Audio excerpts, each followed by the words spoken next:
All right, we're here today because because we want to send a message to the federal government to say that they cannot abuse their authority or the power that we bestow upon them. We don't like the fact that they are misusing their constitutional right to prorogue. It's anti-democratic, and we want there to be some sort of reform. And what do you think this is going to do to affect that? I think it's going to send a strong message. We're getting a lot of media coverage. The fact that Canadians are coming out, and Canadians are coming out of all ages. This is something that's turning into a great grassroots movement. I think that what it'll do is it'll send a message to the government that they can't do this. And what we're hoping to do is, again, affect some sort of reform. Is this happening just in Toronto? No, of course not. No, this is happening in at least 45 cities in Canada, and at least 5 cities internationally, including San Francisco, Dallas, New York City, London, Costa Rica. What are they protesting down there? It's not obviously Canadian proroguing. Yeah, it is actually. What they're protesting, yeah, because it's expatriate Canadians. Expatriate Canadians who are actually coming out in those cities to protest the fact that our government, as I stipulated, is abusing their authority that we have bestowed upon them. That's wonderful. Yes, it's absolutely wonderful. I feel an election coming on. Well, let's hope that. Non-confidence on about March the 2nd. Yeah, March 3rd, I think, is when I return. Yeah, I know. And you know what? There's never been a non-confidence vote from the government has never been brought down during or on the throne speech. They usually always bring it down during the budget, but it's never been brought down during the throne speech. So if it gets brought down on March 3rd during the throne speech, that'll be historic in terms of Canadian history. Well, let's root for them. Yes, let's root for them. What's your name again? My name is Jonathan Allen. That's Jonathan, Allen, A-L-L-A-N. And what group are you with? I'm with the Canadians Against Proroguing Parliament movement. Thank you very much, Jonathan. Thank you very much. Can you tell me a little bit about what you're doing?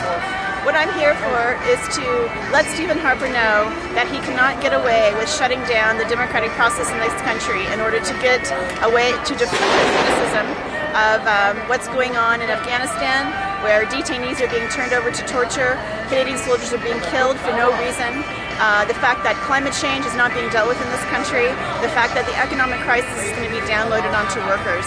And that's what I'm here to charge Stephen Harper with all of these crimes, including the crime of shutting down democracy in this country. I see. And what group are you with? I'm with the International Socialists. Is that like communists or? Well, it's not like Stalinists.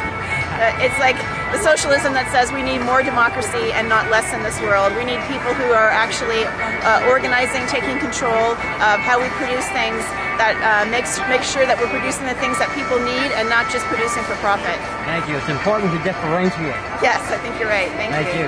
Okay. That's the prorogation of Parliament.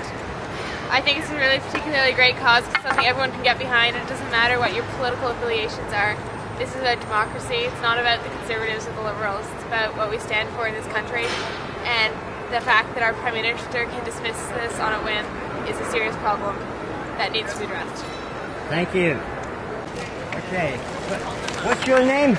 Yeah, my name is Mark Greenan, and I'm with Fair Vote Canada. And what's Fair Vote Canada? We're a national multi-partisan campaign to change our voting system.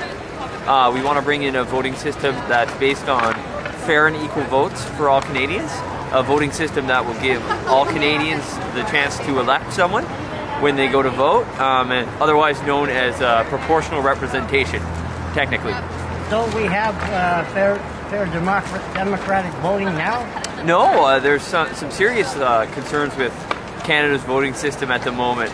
Currently, you can have a party win majority of the seats and essentially 100% of the power with a minority of votes. You have large groups of Canadians completely underrepresented in Parliament.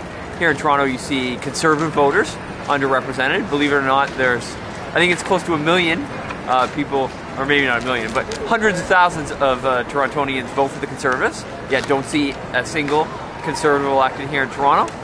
There's Federalist voters in Quebec are underrepresented. Liberals in Alberta, for example, and Green Party voters all across Canada, as nearly 1 million people voted Green last election, and there's not a single Green MP to show for that. And so that would change if you had this new kind of system? Yeah, well, the idea behind proportional representation is that the number of seats a party has in the legislature is proportional, so roughly the same as the percentage of votes that they get.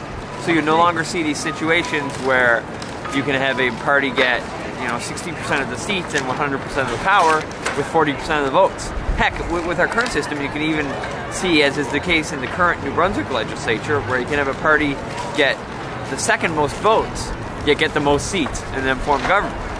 And to me, that's just not democratic. That makes sense to me.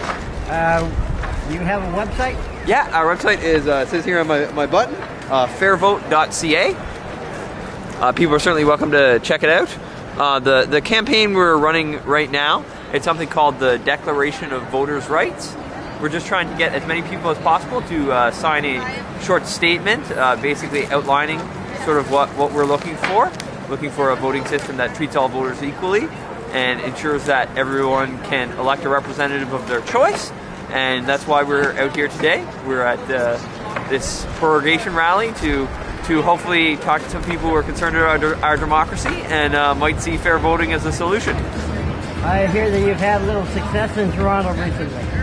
Yeah, no, we had a success in Toronto. We worked with a group called Vote Toronto, who had been doing work on getting the city to ban corporate and union financial contributions for municipal elections, and we did some work with them. We did some lobbying. We got our members to talk to their councillors, and we managed to get City Council to pass that motion banning corporate and union funding. So we're excited about that. My name is Julius. I'm a member of an socialist organization called Socialist Action, and we are here today to support the mass amount of people who will hopefully show up soon, who have had enough with the anti-democratic behavior of our government. And but we have our own analysis, and we think that essentially the problem is capitalism. And so essentially the problem is capitalism, and that we have a statement that we're handing out. And while the Conservatives are proroguing Parliament, essentially, it's not just it's something that the bourgeois, the upper class, can do whenever they want to do.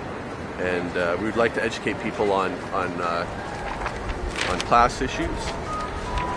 There's a lot of people confuse socialism with communism.